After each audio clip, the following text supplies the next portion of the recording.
Chegamos ao último bloco do primeiro dia da nossa formação de campanha de matrículas. E esse é só o primeiro dia, então a gente tem 3, longos dias aí pra gente estar junto e trazer bastante conteúdo para vocês. Mas agora, para finalizar aqui o nosso momento, a Marina Cordaro vai trazer um pouquinho mais sobre novas receitas. Vem com a gente! Olá, pessoal! Bem-vindos a mais esse módulo do curso promovido pela Arco. Eu sou Marina Cordaro, sócia da Corus Consultores. Para quem não nos conhece, a Corus é uma consultoria especializada em atender escolas particulares do Brasil todo. A Corus atua em tudo da escola que não é pedagógico e a gente trabalha muito com indicadores, comparação entre as escolas do mercado, trazendo a experiência de mais de 38 anos que a gente tem para ajudar a sua escola a melhorar o resultado econômico-financeiro dela. Hoje eu estou aqui para explorar um pedacinho do que a gente faz, que é novas fontes de receita. Então hoje nós vamos trazer um pouco de conteúdo sobre como a sua escola pode aumentar o ticket médio por aluno, ou seja, não só através da mensalidade do período regular, mas também oferecendo novos serviços. E aí a gente aumenta a receita sem necessariamente captar novos alunos, ou seja, o mesmo aluno ele vai pagar o período regular e mais algumas outras atividades que ele pode desempenhar na escola. Então, vamos começar? Eu vou trazer aqui para vocês uma proposição inicial que é, então, como a gente aumenta a captação e o resultado da escola através de atividades extras, tá? Aqui atividade extra eu estou chamando tudo que não é obrigatório, tudo que não é o período regular do aluno. Caso a sua escola só funcione em período integral, então eu não estou tratando do integral, mas caso contrário, o período integral é um ótimo exemplo desse tipo de receita. Então, primeiro eu contextualizei 5 razões para você oferecer atividades extras. Por que eu fiz isso? Porque eu vejo na experiência que a gente tem do escritório que quem ainda não conta com essas atividades opcionais no seu portfólio da escola tem uma certa resistência em colocar. Ou a gente vê escolas que até oferecem essas atividades, mas de forma gratuita no seu currículo. E isso é deixar dinheiro na mesa. Então, após esse nosso período aqui, eu vou tentar convencê-los de começar a cobrar, nem que seja um pouquinho, para melhorar a sua receita. A primeira grande razão é porque, de fato, explorar atividades extras, ele aumenta a receita e, portanto, o lucro da escola. Eu vou trazer daqui a pouco para vocês um dado de quantos % do lucro das escolas que exploram essas atividades vem dessas atividades, e vocês vão se surpreender. Então, de fato, eu consigo aumentar consideravelmente a receita da escola e se eu fizer uma boa gestão de custos dessas atividades extras, eu consigo aumentar também o lucro, que está tão difícil da gente conseguir, né? Conseguir lucro na atividade regular da escola está cada vez mais difícil. E vocês sabem por quê? Porque o peso da atividade escolar é muito grande, né? A gente conta com muito custo fixo e uma folha de pagamento pesada. Então, se a gente começa a trabalhar com essas outras atividades, vocês vão ver como a gente melhora o resultado. Segundo motivo é porque ter essas atividades acaba fidelizando os alunos, porque eles têm uma maior satisfação com o produto que a escola oferece. O que eu quero dizer com isso? Hoje em dia a gente sabe que o mercado mudou, os números de oferta e demanda mudaram no mercado de educação particular. O que isso quer dizer? Quer dizer que a gente tem mais cadeira nas salas de aula do que alunos para sentar naquelas cadeiras. Então, a ociosidade média do mercado hoje de escolas particulares do Brasil está em torno de 22%, o que em grandes números quer dizer que a gente tem 1/5 da sala de aula ociosa. Quando eu tenho essa ociosidade, o pai de aluno sabe que ele está ganhando nessa disputa entre vaga e oferta, né? Demanda e oferta. Então, ele vem numa posição de barganha para cima da gente, né? E está difícil de captar e fidelizar alunos. E uma das estratégias de fidelização que vocês têm usado, que não é o tema hoje, mas que a gente precisa ficar de olho, é que vocês estão captando e fidelizando o aluno com descontos. Isso é um tiro no pé da gestão da escola. A gente está no momento mais crítico de concessão de descontos histórico do mercado. Então, para a gente fugir da fidelização via desconto, a gente tem que ir na fidelização via produto. Ter um bom produto, um bom serviço e um ótimo atendimento. E as atividades extras entram exatamente aí. Se a gente tiver um produto cada vez melhor, cada vez mais robusto, mais completo, a gente consegue fidelizar mais alunos. E isso está a preço de ouro hoje em dia. Terceiro motivo é que, além de fidelizar mais alunos, a gente consegue captar mais alunos. Por quê? Porque a gente, como eu disse, tem um produto mais completo. E, além disso, a gente melhora o discurso de venda do nosso produto. Então, hoje em dia, né, principalmente aí depois da retomada da pandemia, a gente voltou à grande procura por período integral, por um período mais estendido de permanência do aluno na escola. O que isso quer dizer? Isso quer dizer que a gente tem que oferecer mais soluções para os pais. Lógico que isso depende muito da sua região, da sua cidade. A gente ainda tem regiões, cidades menores, em que o aluno vai para casa almoçar, em que é tranquilo passar o período complementar em casa. Mas nas grandes metrópoles, isso já não é mais possível. O trabalho presencial voltou e os pais precisam, de fato, contar com o apoio da escola para a permanência do aluno lá por mais tempo. E aí a gente consegue fazer isso através dessas atividades extras. Por quê? Porque o pai resolve a vida dele ali no mesmo lugar. E a gente vai tratar disso também um pouquinho para frente. Então, eu capto mais alunos, eu fidelizo os alunos que já estão na escola, uma vez que eu ofereço uma gama interessante de outras atividades. Eu melhoro também a imagem da escola. O que eu quero dizer com isso? Eu visito aí centenas de escolas e eu adoro, mas nada é melhor do que visitar uma escola quando ela está com um aluno. Tanto que eu evito visitar a escola em período de férias, porque a escola fica ali sem vida, né? E nada melhor para cativar a família que está vindo visitar a escola pela primeira vez do que uma escola cheia. Só que o que acontece na maioria dos casos, né? Principalmente quando os alunos crescem? Eles estudam normalmente no período da manhã e o período da tarde a escola fica mais vazia. Quando a gente tem uma oferta bacana de atividades no período oposto, a escola fica cheia o tempo inteiro, tanto de manhã quanto à tarde. E isso por si só melhora a imagem e vende melhor também para essas famílias que estão vindo conhecer a escola, dá vida para a escola.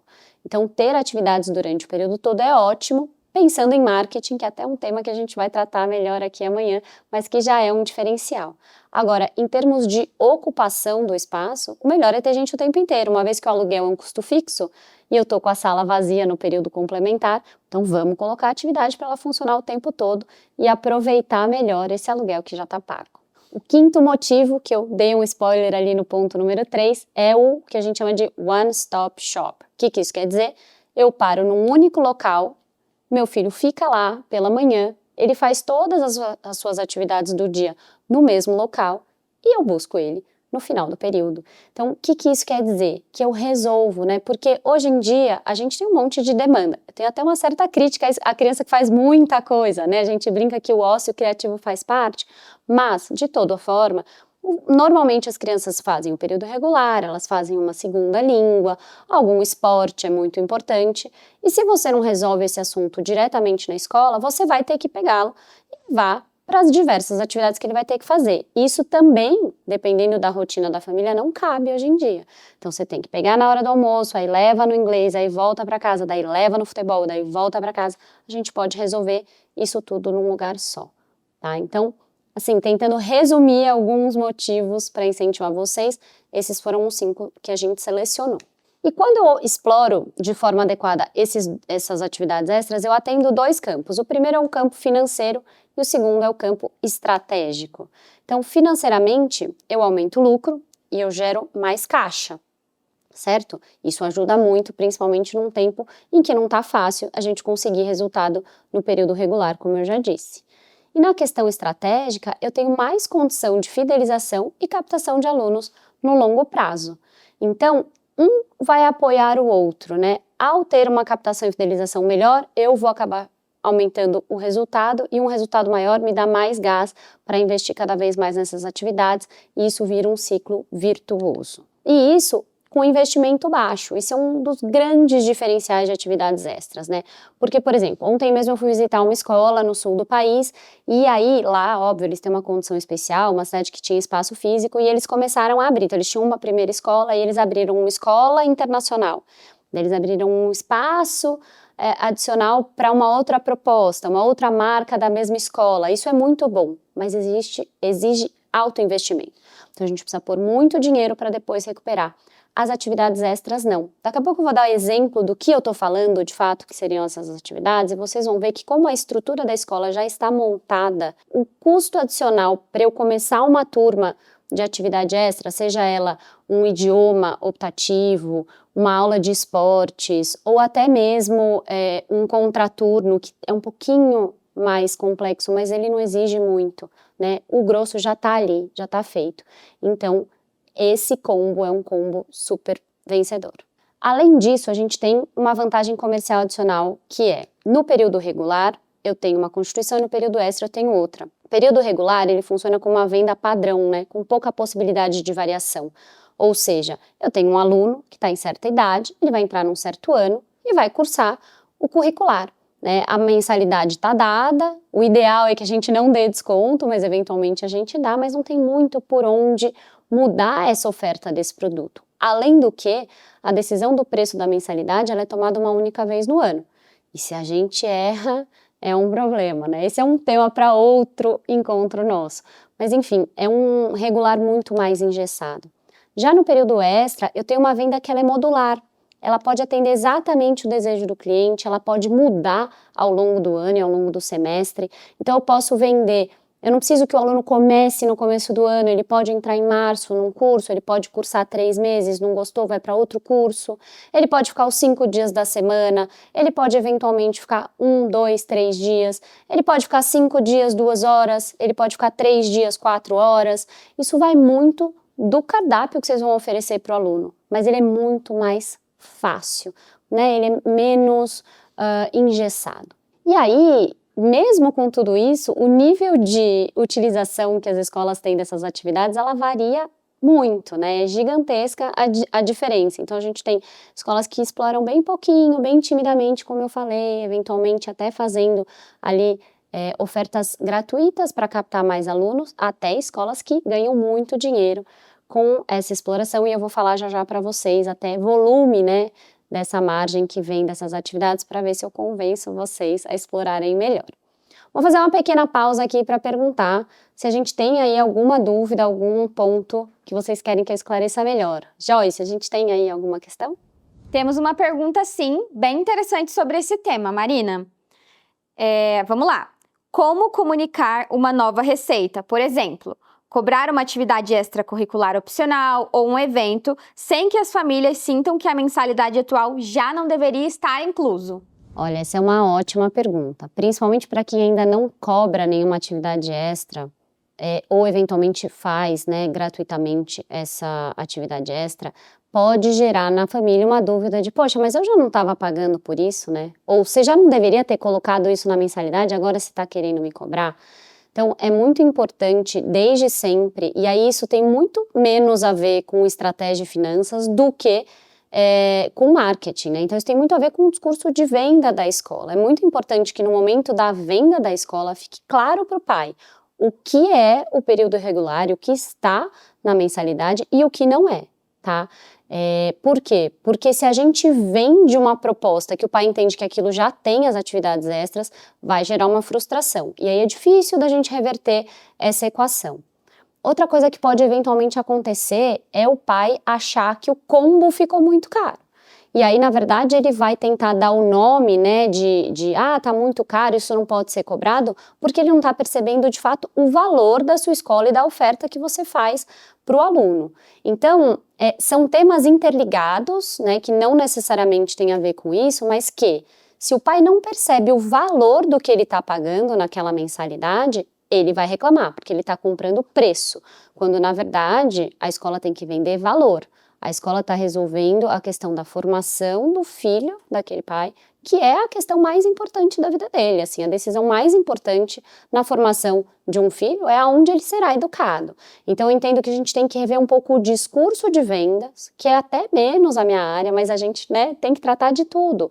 Então, eu tenho que deixar muito claro para aquele pai de aluno o que eu faço, o que eu não faço, o que está e o que não está na mensalidade. Se a gente desde sempre esclarece muito bem e separa os papéis, esse tipo de dúvida não vai ser levantado, tá? Mas se por acaso for levantado, a gente precisa voltar nessa conversa e conceituar para o pai o que é o período regular, o que está sendo cobrado com a mensalidade e o que tem uma cobrança à parte. Você pode eventualmente cobrar tudo no mesmo boleto, tá? Porque é uma dúvida também que às vezes surge de, mas eu vou emitir 4 boletos para o pai? Não, você vai emitir um mesmo boleto em que vem discriminado mensalidade do 2º ano, curso de balé, taxa de alimentação, material, você pode discriminar. A não ser que sejam CNPJs diferentes que fazem essa cobrança, a gente vai tratar disso já já. Aí, se forem CNPJs diferentes, tem que ser boletos diferentes também.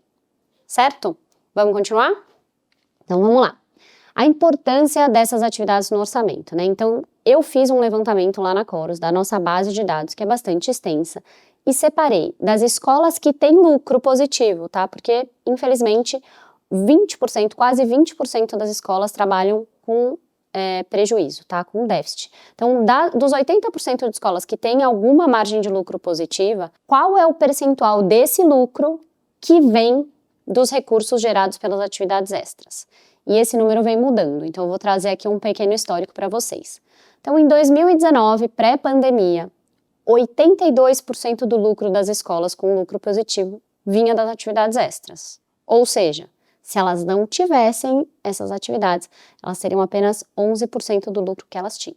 Eu pulei 2020 e 2021 por motivos óbvios, né? Em 2020 a gente praticamente parou a escola e que dirá essas cobranças extras. Em 2021 ainda foi voltando. Então a gente voltou a controlar o dado em 2022 e aí a gente já tinha 88% do lucro das escolas vindo dessas atividades. Em 2023 isso subiu para 125%. E aí foi um momento em que, se vocês repararem, a escola em si não deu resultado positivo. Ela só deu resultado positivo porque a gente começou a cobrar por essas atividades extras, ou seja, se não tivesse, a escola teria tido prejuízo. Em 2024, isso passou para 128%, em 2025, isso passou para 126%, ou seja, está estacionado aí, na casa dos 120%, 130%. O que aconteceu para isso se inverter? Aconteceu, que é um outro assunto paralelo, que é o desconto. A gente começou a dar muito desconto na mensalidade do período regular. A nossa margem ficou muito comprimida. E aí, a gente conseguiu cobrar mais nas atividades extras. Marina, por que isso acontece? Porque eu não sei se vocês já vivenciaram isso no dia a dia da escola de vocês, ou até mesmo como pais de aluno, mas o pai, ele tem uma tendência natural a não suportar aumentos na mensalidade. Mas me parece que ele pensa até com uma outra área do cérebro quando a gente trata de outras atividades. Vocês já repararam nisso? Um exemplo, eu sofro muito se a escola vai aumentar R$50 na mensalidade. Porém, se abre um curso de balé, né, e a minha filha se encanta por fazer balé na escola, eu não me incomodo em pagar R$150 por mês para ela fazer balé na escola. Até porque, se ela fizer o balé fora da escola, custa mais do que R$150. Então, esse é um outro pulo do gato que a gente faz quando a gente oferece essas atividades extras. A gente tem que oferecer num preço mais vantajoso do que a concorrência. Além disso, tem serviços periféricos da própria atividade extra. Então, no caso do balé, eu tenho a fantasia do balé do espetáculo do final do ano, o pacote de fotos e filmes do espetáculo do final do ano, e tudo isso parece que eu resolvo numa outra área do cérebro, porque eu não acho caro, mesmo que seja muito mais caro do que os R$50 da mensalidade. Então esse foi o fenômeno que as escolas começaram a entender e explorar a ponto de seu lucro todo vir da atividade extra, basicamente, e não do regular. Mas então por que eu não fico só com uma escola de balé, já que isso dá muito mais dinheiro? Porque eu só tenho essa exploração dessa atividade extra com tanto êxito, porque eu tenho a escola para dar aos alunos e para dar a estrutura, tá? Por que o balé é mais barato na escola do que na escolinha de balé? Porque a escolinha de balé, ela precisa fazer o investimento de uma estrutura inteira para ter o balé. Eu vou cobrar só o adicional do custo variável do balé para o pai. Por isso que eu fico mais barato, certo? Então, na média, o ensino regular, ele está com prejuízo e a gente só consegue ter lucro nessas escolas por conta das atividades extras. Porém, depende da margem da escola. Então, a gente quando vê, né, os resultados das escolas num histograma, né, ou num gráfico de barras, a gente vê que 1/5 tem prejuízo e depois poucas escolas ali por volta de 4% tem entre 0 e 5% de margem, 4% estão na outra ponta, ali acima de 20% de margem, e a grande concentração está no meio. Então, dependendo da sua margem de lucro, o peso da sua atividade extra vai ser diferente também. Então, eu trouxe essa tabela que me diz que para as escolas que têm menor margem, as atividades extras representam um absurdo de lucro, né? Então, quase aí 300%. Ou seja, se eu não tivesse essas atividades extras, eu realmente teria uma situação muito complicada na minha escola. E aí, conforme eu vou subindo a margem de lucro da minha escola, eu diminuo o peso da atividade extra, o que me comprova que a escola que está bem estruturada, ela consegue balancear o seu lucro entre a atividade regular e as atividades extras. Tá? Então, se por acaso a sua escola é uma escola pequena, com uma margem apertada, vale muito a pena investir nessas atividades para dar um up no seu fluxo de caixa, no seu resultado. Trouxe aqui também, então, 10 exemplos mais comuns, eu fui falando sobre alguns deles aí ao longo da fala, mas acho importante conceituar. Eles não são os únicos, mas são 10 aí bem comuns que a gente vê. Primeiro, então, período integral opcional ou uma recreação no contraturno, né? Tem escolas que oferecem até um período de fazer lição de casa com algum tipo de suporte, tutoria. Atividades esportivas, assim, de longe, são muito exploradas. Alimentação e cantina. Então, tem escola que opta por terceirizar até, para não ter esse trabalho, mas ela pode ou fazer com recursos próprios, ter sua cantina, seus funcionários, ou eventualmente terceirizar mesmo para uma outra empresa, mas ela faz a cobrança para os pais. Isso gera aí uma fonte de renda para ela. Curso de férias, né? Então também esse, dependendo da sua região e da sua cultura, né, regional, mas tem muita demanda normalmente. Os cursos bilíngues e de idiomas, né? Então também costumam ser bem frequentes e bem legais. A gestão de material de uso individual, eu sei que tem acho que uns 15 anos uma lei que saiu e foi bem polêmica, de a escola pode cobrar, não pode cobrar. A verdade é que a escola pode cobrar pela gestão do material individual. Então, a escola não pode cobrar por material esportivo, material de limpeza, recursos de banheiro, né, papel toalha, papel higiênico, sabonete, material de laboratório, de uso coletivo. Mas o uso individual, sim. E a alternativa a essa taxa é o fornecimento da lista de material. Então, o pai ou compra e traz o material, ou ele compra através de uma taxa para a escola. A vantagem para o pai é a facilidade e a vantagem para a escola é que ela compra no atacado e faz a sua precificação a preço de varejo, que é o que o pai faria. Então fica vantajoso para os dois e também costuma ter muito resultado. A questão dos livros didáticos, então escolas que adotam sistemas de ensino, elas normalmente cobram do pai e aí fazem o pagamento para as editoras ou para os sistemas de ensino, então isso também é uma fonte de renda. As viagens, saídas pedagógicas, então cada vez mais, né, tem até acampamentos para as crianças mais novas, mais passeios de um dia, de meio dia, isso também costuma ser uma fonte interessante de receita. Os eventos, né, e aí a festa junina é um dos maiores eventos das escolas, mas também outros eventos como formatura, alguma formação, alguma coisa que vocês queiram fazer, às vezes Dia das Mães, culminâncias, tá, dependendo da sua região.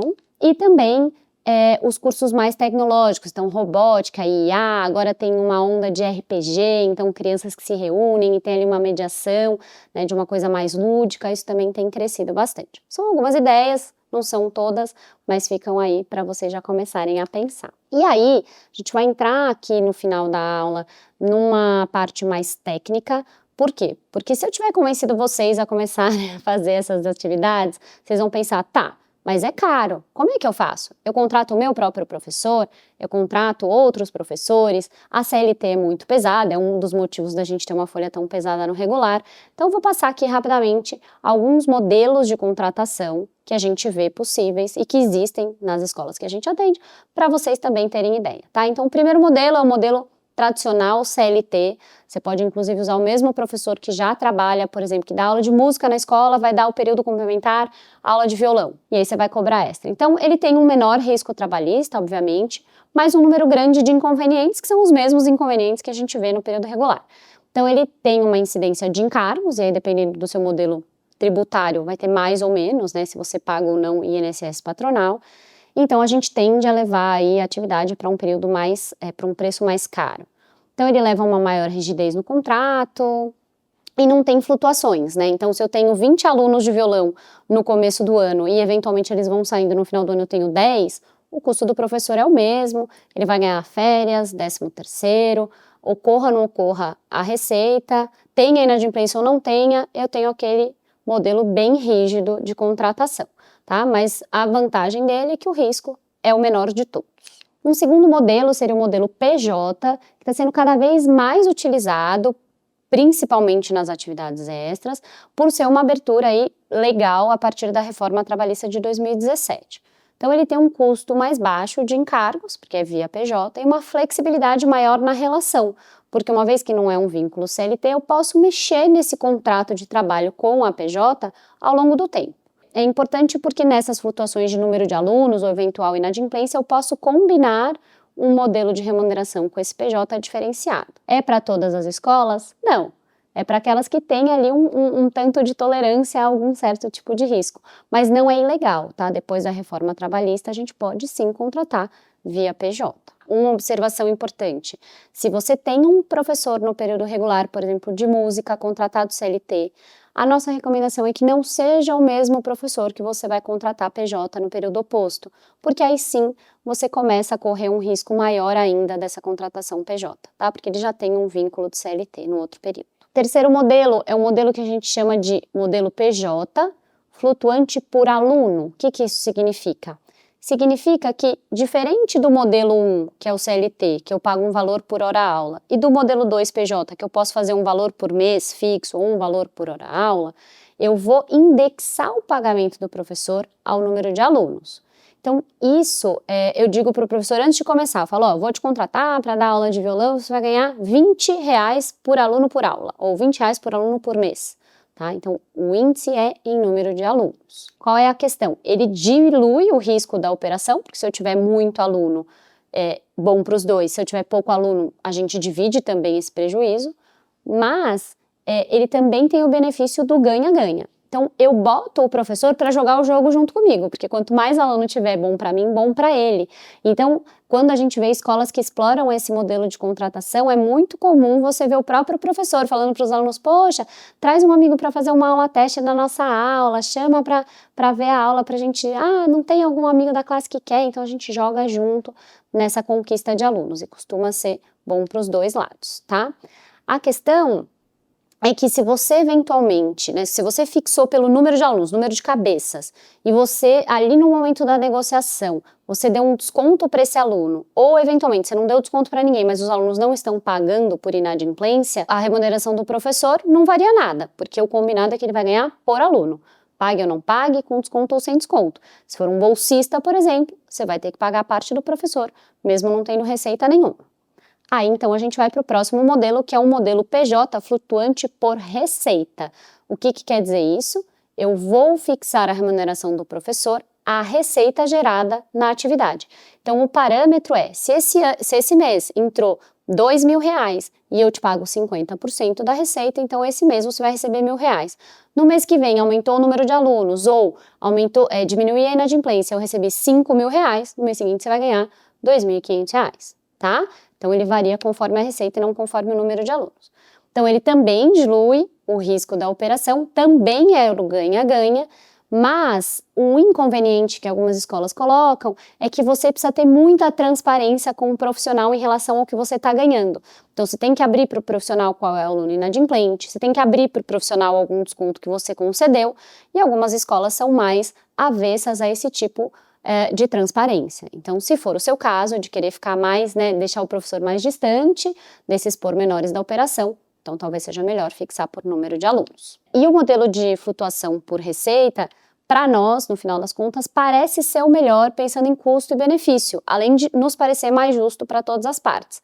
Mas ele tem esse pequeno inconveniente da transparência maior que vai precisar ser dada ali para o professor. Então, varia muito de acordo com o perfil da sua escola e da sua gestão. Bom, a princípio, o conteúdo mais denso era esse, mas acho que a gente tem uma última perguntinha aqui de vocês. Qual é a pergunta, Joyce? Temos mais uma pergunta bem interessante aqui, Marina. Se a escola quer faturar com uma escola de esportes ou idiomas, por exemplo, a dúvida é: vale a pena contratar professores e reter 100% da receita? Ou é melhor trazer uma parceria e ficar com um percentual do faturamento? Responde pra gente, Marina. Ótima pergunta e tem tudo a ver com o que a gente acabou de tratar sobre os modelos de contratação.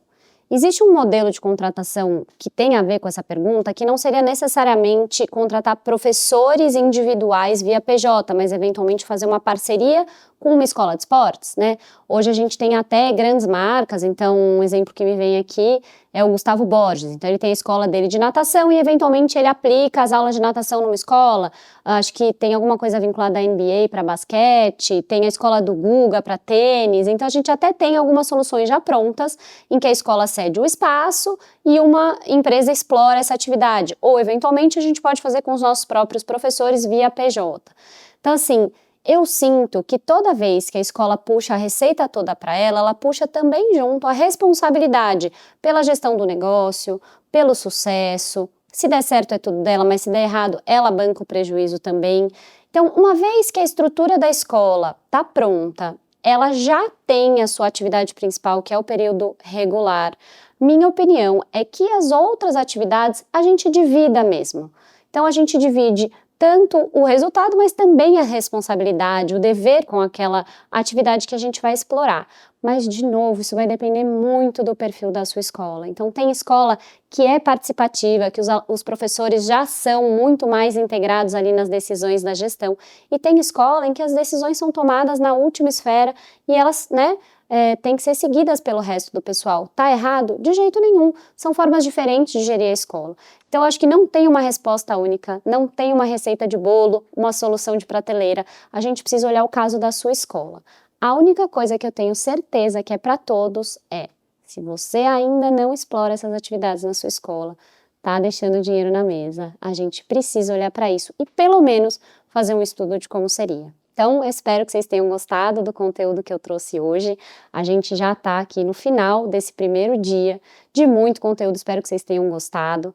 É muito importante que vocês respondam a pesquisa de satisfação que está aqui no QR Code para vocês deixarem também para nós o seu feedback sobre tudo que a gente viveu aqui hoje. E preparem-se, que amanhã a gente tem um dia cheio de conteúdo, mais focado em marketing, mas também muito importante. Conto com vocês. Muito obrigada!